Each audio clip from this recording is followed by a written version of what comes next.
as well. Also, Lovie Smith is going to be the next head football coach of the Houston Texans.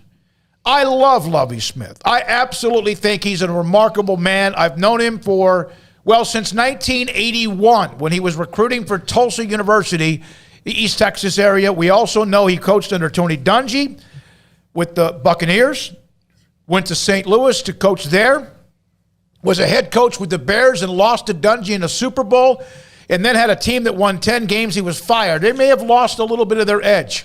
Houston, Washington, and there's some organizations that are absolutely a mess. I don't know if Lovie Smith was who they had last man standing or if this was reaction because of the Brian Flores lawsuit.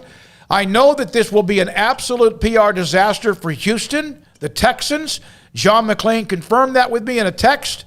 But I love the guy, and I'm happy for him. Well, I think at very least, Lovie Smith is someone who can run your organization professionally and do that. Like, so is his time as he's led a team to a Super Bowl. He did that. He did that with Rex Grossman at quarterback. So he is a very steady guy. And I think what the Texans need more than anything is a steady guy who's an actual head coach. No offense to David Culley, but that was the first time he'd been a head coach. He'd not even been a coordinator in his years in the league.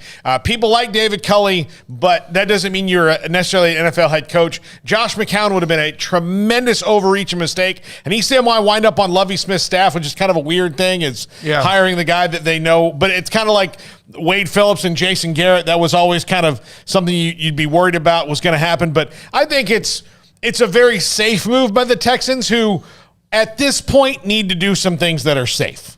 Do you know how old kids are that were born when Lovie Smith led the Bears to a Super Bowl? Okay, hold on.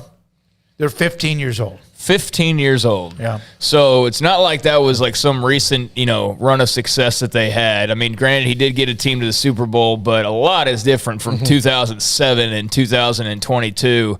I would be pissed if I was a Texans fan.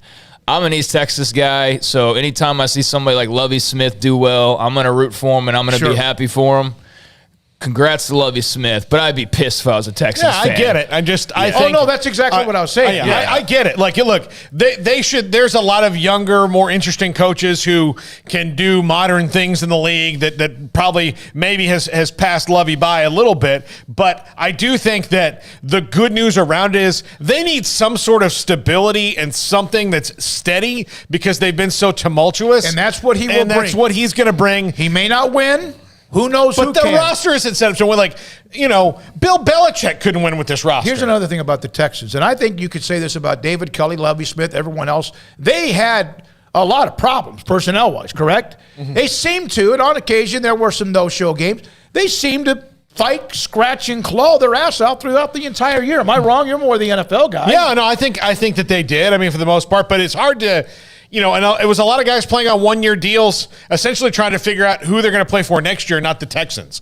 So if you've got a team that's full of guys on prove-it deals, they're not necessarily even proving it for the Texans, knowing that even if they prove it, they may not be back there because the Texans are in a gigantic move of transition with Deshaun Watson and everything else that's going on there.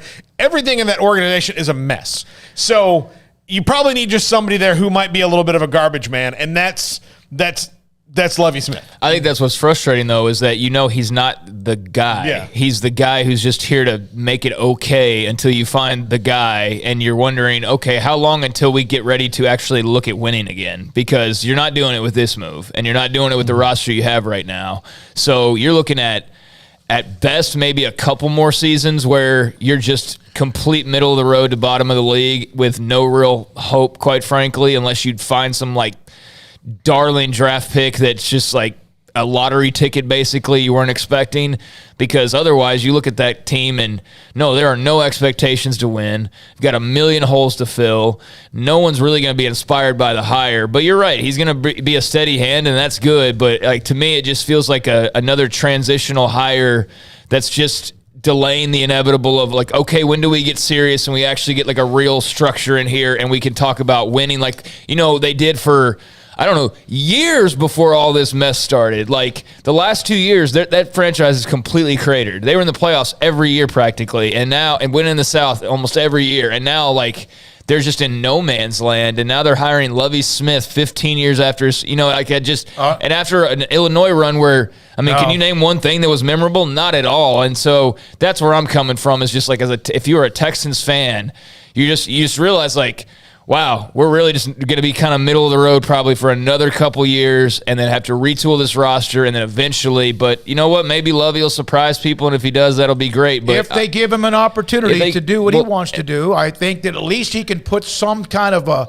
like you guys mentioned some stability there. It doesn't mean they're going to be 10-6. But I'd be a little bit concerned about the fact that your main two candidates seem to be by the very end: Josh McCown with zero experience whatsoever, and Lovie Smith. Like, where's the hot young coordinator? Where's Eric Bieniemy? Where's any of these names we hear all the time? I don't know. It's kind of odd that that's what they ended up with. But hey, good luck to him. All right, that's happening. John McClain will join us tomorrow to discuss more of it. I do wonder if the Texans have some bad buzz around them in the circles. If you're a candidate who could say you could interview for the Saints and the Texans and the Vikings, and you might take your name out of the Texans because those other two are more stable positions than the fact that a guy can raise from team chaplain to assistant general manager overnight, and you're like, I don't know what's going on there. Let me tell you a little bit about Lovie Smith and the Texans as well. One of the things that almost happened, he was almost hired prior by the Texans. He was up for that job before, and this is part of it, which is going to be something he has to fight through. Is it very, very close to the McNair family? Well, what is it, Cal McNair that now runs it, because Bob is no longer with us, and so there was that tie-in, which really is the way it is with any business. Now, I don't know if Lovie Smith's going to be successful. We will get him on this show. I promise you that. I just know that he probably was fired too early by Chicago. What have they done since 2006? Nothing. He was fired when they went 10-6, and it was not too far after or soon after the loss in the Super Bowl to the Colts and Peyton Manning and Tony Dungy. I don't know if he's going to win much. We will try to get Lovie on this show. We will at some point. We had him on when he was named the defensive coordinator as well. Now, a couple of other notes. Tonight, Kansas at Texas. Big 12.